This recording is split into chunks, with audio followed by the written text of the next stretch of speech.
the honor of presenting the Honorable Sonia Sotomayor for the degree of Doctor of Laws, honoris causa.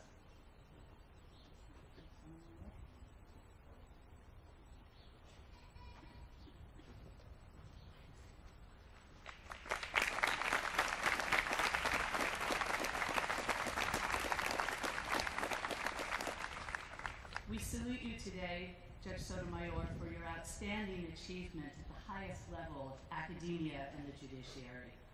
Born and raised in the South Bronx, you are a role model of aspiration, intellect, discipline, commitment, and integrity. In your decisions involving issues as diverse as freedom of religion, public access to information, intellectual property, and baseball, you have upheld the rule of law, the U.S. Constitution, and the fair and impartial administration of justice. In 1976, you earned your BA from Princeton University and graduated summa cum laude. In 1979, you earned your JD from the Yale Law School. During your years at Yale, you served as editor of the Yale Law Journal and as managing editor of Yale Studies in World Public Order. You began your legal career in 1979 as an assistant district attorney in the New York County District Attorney's Office. From 1984 to 1992, you practiced law, specializing in international litigation and intellectual property law, first as an associate and later as partner with the firm of Pavia and Harcourt in New York City. From 1992 to 1998, you sat as a United States District Judge for the Southern District of New York. Your 1992 appointment, for which President Bush nominated you, made you the first Hispanic woman to serve on a federal bench. Since 1998, you have been a United States Circuit Judge for the United States Court of Appeals for the Second Circuit, nominated by President Clinton.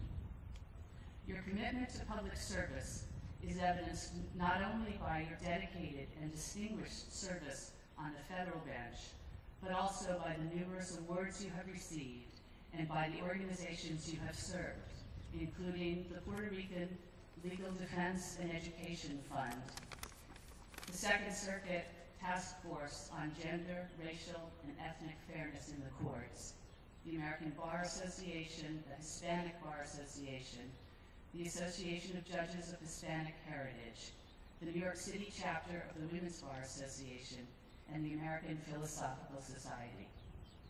Because of your brilliant achievements, exceptional judicial efforts, and dedication to public service, Pace University is very proud to confer upon you the degree of Doctor of Laws, honoris causa, with all the rights and privileges pertaining thereunto.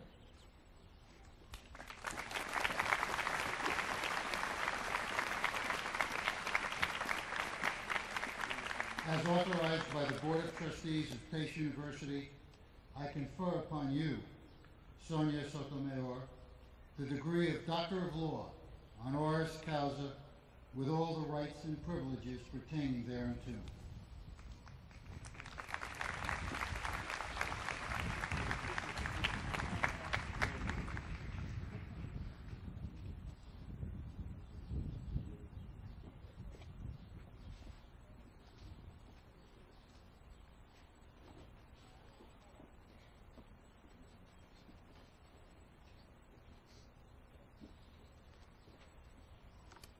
I am deeply, deeply honored by this honorary degree, and I want to thank the students because I understand you voted for me. Now, I know that there are many parents back there who are celebrating this day because they probably thought for years that it would never arrive. And I also know that for many of you, it's a day filled with an enormous conflict of emotions. The sense of accomplishment, of having finished a hard road, but also a sense, perhaps, of a little fear. What lies ahead?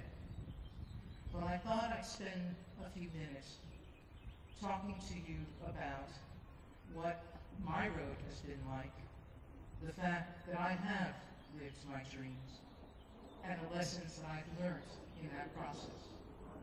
It is the lesson that I hope to leave you with. It is a topic that among many of the speakers have spoken about today, and I hope that you will take it with you and remember it through your long road ahead. About 6 years ago, I was given a private tour of the White House by a Department of Justice attorney. I had seen the White House out of a window in an executive building interviewed with DOJ officials during my circuit court nomination. I mentioned during the interview that I had never gotten to the White House because each time I intended a public visit, some world event had intruded and canceled the tour. Now, it is impossible to describe in words what that afternoon visit to the White House was like for me. I was overwhelmed. As you've just heard, I grew up in the South Bronx housing project. I am the child of first-generation immigrant Puerto Ricans to New York City. As I was growing up, none of my cousins in New York had yet graduated from college. I was, however, a child with a dream. I dreamt first of graduating from college. I was precocious enough to dream even of going to law school. I hoped to become a prosecutor. And believe it or not, at a very young age, I even imagined that someday, maybe, if life was really good to me, I would become a judge. The only kind of judge I knew then was a criminal court judge, because my only exposure to the law was from television. And then Harry Mason was the only TV lawyer. Well, that afternoon 6 years ago in the White House, I realized that I had lived my dreams. And more incredibly, I had far surpassed them. With the aid of family and friends, I graduated from both college and law school, attending some of the finest institutions in the land. I have often described my first week at Princeton as a visitor landing in an alien country. Yet, I made it through my schooling, and I even got to be a prosecutor in one of the finest prosecution offices in the world under Bob Normanthal. I traveled the world in private practice as an international commercial lawyer. I didn't become a criminal court judge, but I did become a federal district court judge. And during my White House